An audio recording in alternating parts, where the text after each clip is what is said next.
کاش ادھر سے مسلمانوں کے ایک بڑے اتحاد کی جانب سے جو بائیڈن کو بھی ایک ایسا ہی پیغام جاتا جس سے ان کو پتہ چلتا کہ دنیا میں ابھی مسلمان زندہ ہیں اور مسلمان بہت بڑی قوت ہیں اس وقت بھی، لیکن افسوس کہ ہمارا کوئی اتحاد نہیں ہے، ہم صرف نعرے بازی، افسوس کا اظہار اور اس طرح کے واٹس ایپ پہ سوشل میڈیا پہ باتیں کرنے کے علاوہ ہم نے کچھ نہیں کیا۔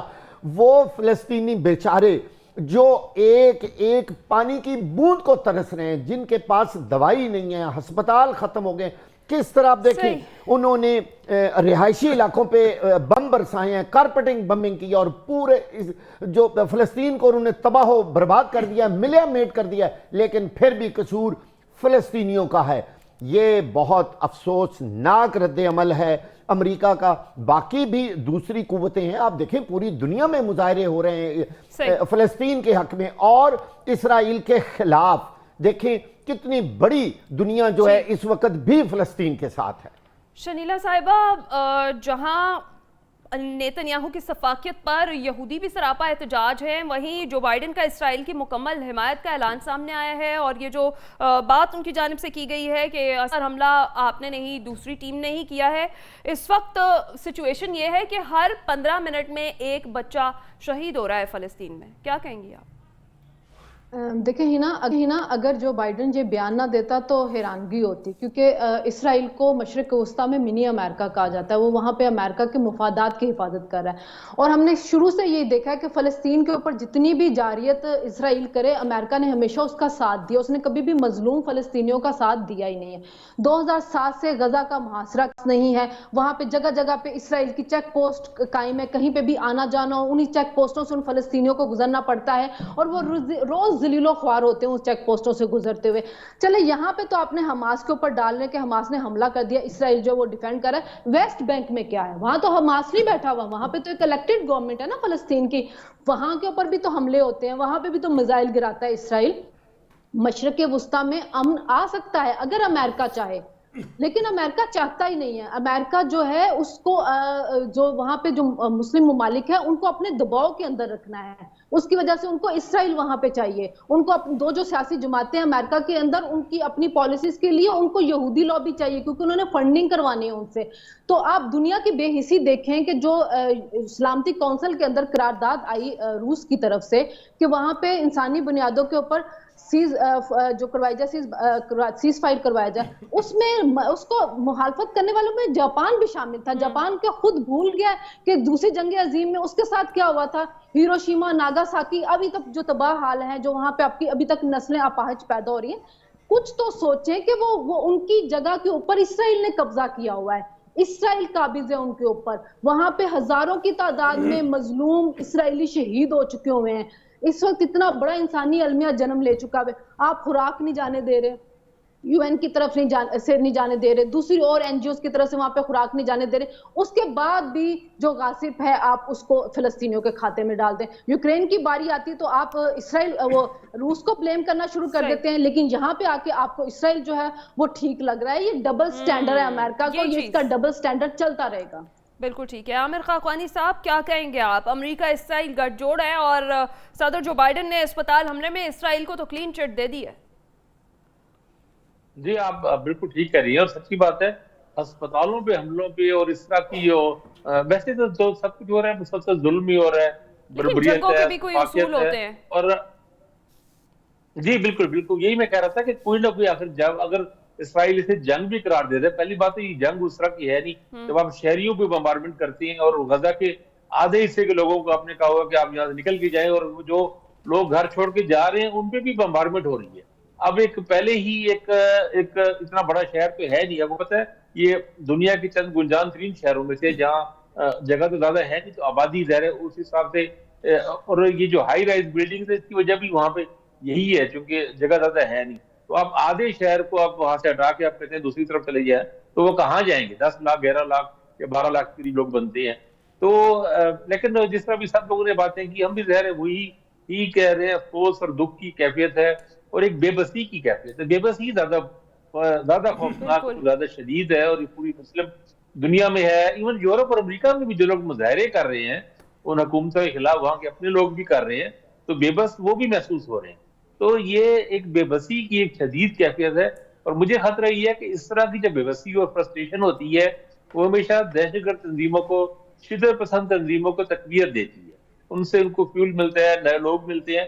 تو مجھے خطرہ یہ نہیں ہے، یہ تو خطرہ ہے ہی کہ مڈل ایسٹ میں یہ جو سارا بحران یہ بڑھ جائے گا، ایک بڑی جنگ بھی بن سکتی ہے، ایران اور حزب اللہ بھی اس میں انوالو ہو سکتے ہیں، یہ تو اپنی جگہ ہے، لیکن اس کی آفٹر افیکٹس جو ہوں گے وہ زیادہ خوفناک ہوں گے، اور وہ صحیح، بھی مسلم ورلڈ کو زیادہ بھگتنے پڑیں گے، بالکل صحیح. جہاں بھی شدت پسند تنظیموں کو زیادہ ایک نئی افرادی قوت ملے گی اور پتہ نہیں کس طرف رودال جاتی ہے. تو یہ ظلم ہی ہے، اور ہم لوگ بے بسی سے صرف دیکھتے ہیں اور کچھ بالکل کر نہیں سکتے. بالکل.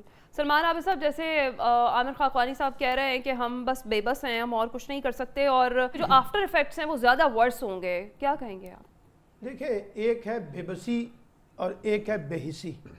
بے بسی تو دینا مسلم دنیا میں ہو سکتی ہے، عالمی دنیا میں ہو سکتی ہے، لوگ بے بسی کا اظہار کر رہے ہیں، لاچارگی کا اظہار کر رہے ہیں، دعائیں مانگ رہے ہیں، دکھ کا اظہار کر رہے ہیں.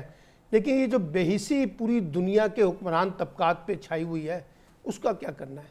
اس کو کون جھنجھوڑے گا؟ اس کو کون ہلائے گا؟ اس کو کون مجبور کرے گا؟ اس کو کون روکے گا؟ یہ جو بے حسی اس وقت پوری کی پوری دنیا میں ہمیں نظر آ رہی ہے، طاقتور حکمرانی کے کانٹیکس میں، بڑی طاقتوں کے کانٹیکس میں، اس کی ریفلیکشن ہے. ابھی آپ نے کہا نا کہ کچھ جنگوں کے اصول ہوتے ہیں. بھئی دیکھیے نا، جب اس طرح کی وار سینٹرک سوچ ہوتی ہے یا وار ہو رہی ہو تو پھر کچھ بنیادی اصول بھی طے کیے جاتے ہیں نا. بچوں کو ٹارگٹ نہیں کیا جائے گا، عورتوں کو ٹارگٹ نہیں کیا جائے گا، مساجد کو ٹارگٹ نہیں کیا جائے گا، عبادت گاہوں کو ٹارگٹ نہیں کیا جائے گا، اسکولوں کو ٹارگٹ نہیں کیا جائے گا، اسپتالوں کو ٹارگٹ نہیں کیا جائے گا. لیکن اب کیا ہو رہا ہے؟ کوئی ہے روکنے والا؟ کوئی پوچھنے والا ہے؟ جو بائیڈن نے کہہ دیا کہ جناب یہ تو حملہ وہاں سے ہوا تھا، یہاں سے نہیں ہوا تھا. آپ کو کیسے خبر ملی جناب کہ یہاں سے ہوا تھا، وہاں سے نہیں ہوا تھا؟ آپ وہاں بیٹھے ہوئے تھے. یعنی ایک نیریٹو بیان کرنا ہے، آپ نے اسرائیل کو بچانا ہے تو بچاتے رہے. جیسے شنیلا صاحبہ نے بھی ابھی بات کی کہ امریکہ پھر اچھا ہے، وہ کھل کے اسرائیل کا ساتھ تو دے رہا ہے. ہم اگر مسلم امہ کی بات کریں تو سوائے بیانات کے ہم اور کیا کر رہے ہیں؟ اسرائیل امریکہ اسرائیل کا ساتھ دے رہا ہے، اسرائیل امریکہ کا ساتھ دے رہا ہے. یہ جو مسلم دنیا کے حکمران ہیں، یہ کس کا ساتھ دے رہے ہیں؟ یہی بات. یہ جو اس کے اوپر ماتم کرے نا، یہ جو پوری مسلم دنیا کے حکمرانوں نے بیٹھ کے اپنے آپ کو یرغمال بنایا ہوا ہے، بڑی طاقتوں کے سامنے، امریکہ کے سامنے بے بس ہو جاتے ہیں، بڑی طاقتوں کے سامنے بے بس ہو جاتے ہیں. ہمیں بیٹھا کے یہاں پہ نعرے لگاتے ہیں اسلام زندہ باد، وہاں جا کے ان کے ساتھ ہاتھ ملاتے ہیں اور سودے کرتے ہیں باقاعدہ اپنی حکمرانی کے. ان کا کیا کرنا ہے آپ نے؟ اس میں سارے کی ساری عرب دنیا کے ممالک کو شامل کر لیں، جہاں جہاں مسلم دنیا بیٹھی ہوئی وہاں کر لیں. ہم نے کون سی اعلیٰ مثالیں قائم کی ہوئی ہیں؟ ہم نے کون سی خود مختاری اور شفافیت کے نظام قائم کیے ہوئے ہیں؟ ہم نے کب مسلم دنیا کے مظلوم لوگوں کے ساتھ کھڑے ہوئے ہیں؟ سوائے وہ جو واگا صاحب نے کہا کہ قراردادیں پیش کرنے کے علاوہ کیا کیا ہے؟ اب آپ دیکھیے نا جس قسم کی بربریت ہو رہی ہے. کل وہ مجھے بڑا افسوس ہوا، دکھ ہوا. یعنی ایک باپ یہ کہتا ہے کہ میں اپنی بیٹی کو اسپتال چھوڑ کے گیا اور ڈاکٹر نے کہا کہ اس کی زندگی کے بچنے کے کچھ چانسز ابھی موجود ہیں. جب میں واپس آیا تو نہ بچی تھی، نہ اسپتال تھا، نہ ڈاکٹر تھا، سب ملیا میٹ ہو گیا تھا. اب اس کے اوپر کوئی ہے کوئی پوری دنیا جواب دے گی؟ یہ بڑی طاقتیں پوچھیں گی اسرائیل سے، یہ بڑی طاقتیں پوچھیں گی کہ جناب یہ سب کچھ کیوں ہو رہا ہے؟ کیوں آپ اس قسم کی طاقت کا استعمال کر رہے ہیں؟ اور جس قسم کا وہاں اسلحہ استعمال ہو رہا ہے، کون ان کو لاجسٹک سپورٹ دے رہا ہے؟ کون ان کو لاجسٹک سپورٹ دے رہا ہے؟ کون ان کو ٹیکنیکل سپورٹ دے رہا ہے؟ کون ان کو مورل سپورٹ دے رہا ہے؟ کون ان کو فائنینشیل سپورٹ دے رہا ہے؟ اس کو بھی تو ورک آؤٹ کیجئے نا. یہ جو پوری دنیا کا نام نہاد جمہوری نظام ہم نے بنا دیا ہے، یہ جو پوری دنیا کا ہم نے بنا دیا کہ نظام جناب انصاف کا بول بالا ہوگا، انسانی حقوق کی پاسداری ہوگی، یہ ڈرامے بازی بند کرے نا. آپ سب لوگ طاقتور کے ساتھ کھڑے ہو جاتے ہیں اور مظلوم کے اوپر آپ اور مزید ظلم ڈھاتے ہیں. اس کے علاوہ اور کیا ہے آپ کی ساری جمہوریت کے کھیل میں؟ صحیح. رضی صاحب، دل دہلا دینے والی کچھ فوٹیجز بھی سامنے آ رہی ہیں غزہ سے، خاص طور پہ کل جس طرح سے اسپتال پر اٹیک کیا گیا، اسرائیل کے حملوں میں جو شہید بچے کی بنا کفن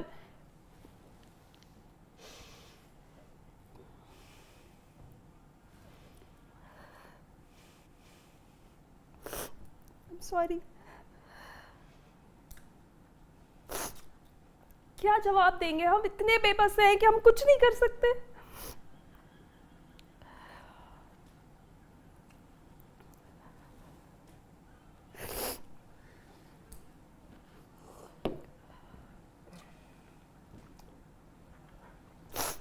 دیکھیں یہ کرسچن ہاسپٹل تھا، کرسچن مشن ہاسپٹل، اور اس کے ساتھ ایک چرچ بھی واقع تھا، اور نارملی اس طرح کے ہاسپٹلز کے بارے میں یہ تصور کیا جاتا ہے کہ چونکہ اس کے ساتھ عبادت گاہ بھی ہے تو اس کو ہٹ نہیں کیا جائے گا.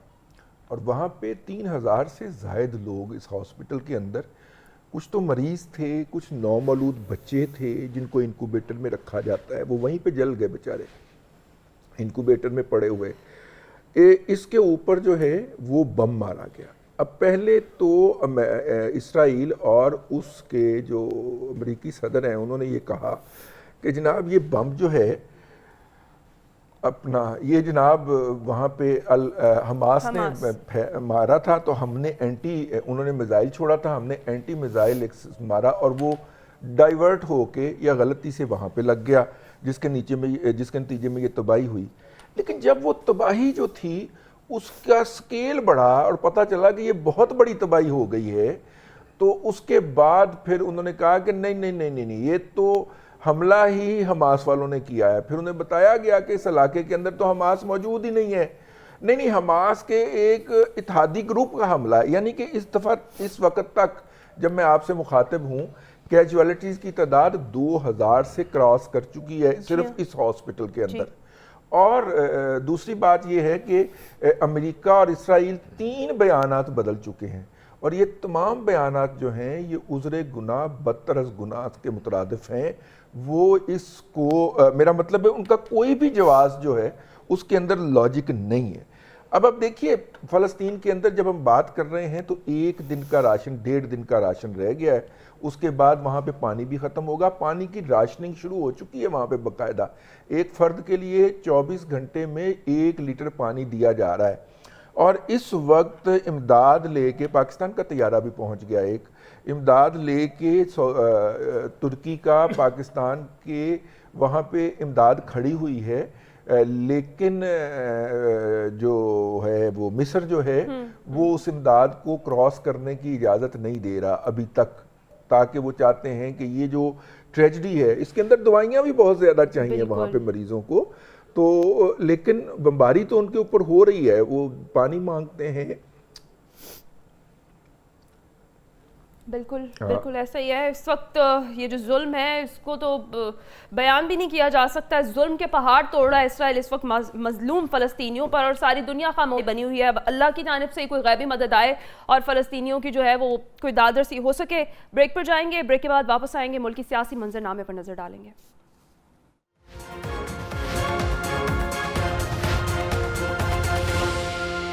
ویلکم بیک ناظرین. بریک پر جانے سے پہلے ہم بات کر رہے تھے کہ ہم سیاسی منظرنامے کا ذکر کریں گے. تو جناب نواز شریف صاحب کی وطن واپسی کو لے کر کافی چرچا اس وقت پاکستان میں، اور نواز شریف صاحب نے وطن واپسی سے قبل اسلام آباد ہائی کورٹ میں فاسری ضمانت کی درخواست بھی دائر کر دی ہے. اب سوالات بہت سارے جنم لے رہے ہیں، وہ یہ کہ مینار پاکستان تک کے سفر میں ایئرپورٹ سے لے کر نواز شریف صاحب کو کیا کیا قانونی چیلنجز درپیش ہیں، اور کیا نواز شریف صاحب کو عدالت میں پیش ہوئے بغیر حفاظتی ضمانت ملے گی یا نہیں. شنیرہ صاحبہ آپ کیا رائے رکھتی ہیں؟ بینچ تشکیل دے دیا گیا ہے، سماعت ہو جائے گی، اور کیا پیش ہوئے بغیر انہیں حفاظتی ضمانت مل جائے گی؟ دیکھیں یہ تو مجھے نہیں پتا کہ کل ججز جو ہے وہ کیا فیصلہ کریں گے، لیکن اگر ماضی کی مثالوں کو سامنے رکھا جائے تو بہت سے سیاستدانوں کو حفاظتی ضمانت ملی ہوئی ہے عدالت میں پیش ہوئے بغیر. جب انہوں نے عدالت میں سرنڈر کرنا اس سے پہلے انہوں نے حفاظتی ضمانتیں لی ہوئی. حوالہ بھی آج دیا گیا عدالت میں. جی شجیل میمن صاحب کو ملی ہوئی ہے، 1-2 اور سیاستدان جو ہیں ان کو ملی ہوئی ہے حفاظتی ضمانت. اور اس کے علاوہ ماضی میں آپ عمران خان صاحب کو دیکھ لیں، ان کو گھر بیٹھے ہوئے حفاظتی ضمانتیں ملتی تھی، بلکہ یہ تک کہا جاتا تھا کہ جو مقدمے آگے بھی آپ نے قائم کرنے ہم اس میں بھی ان کو ضمانت دے دیتے ہیں. تو یہ کوئی ایسا بڑی بات نہیں ہوگی اگر ان کو حفاظتی ضمانت مل جاتی ہے. دیکھیں 2 کیسز ہیں، بار بار رضوان رضی صاحب ان کے بارے میں بتا دیتے ہیں کہ ایمن فیلڈ کا جو مریم نواز کا ختم ہوا وہ صرف جا کے انہوں نے اوپن کروانا ہے، اپنے آپ کو کلیئر کروانا ہے. اور جو ضمانت دی تھی عطر من اللہ صاحب نے، تو اگر اس کا فیصلہ پڑے تو اس کے اندر بھی بڑے سخت ریمارکس دے کے ایک طرح سے انہوں نے اس کیس کو ختم کر دیا ہوا تھا.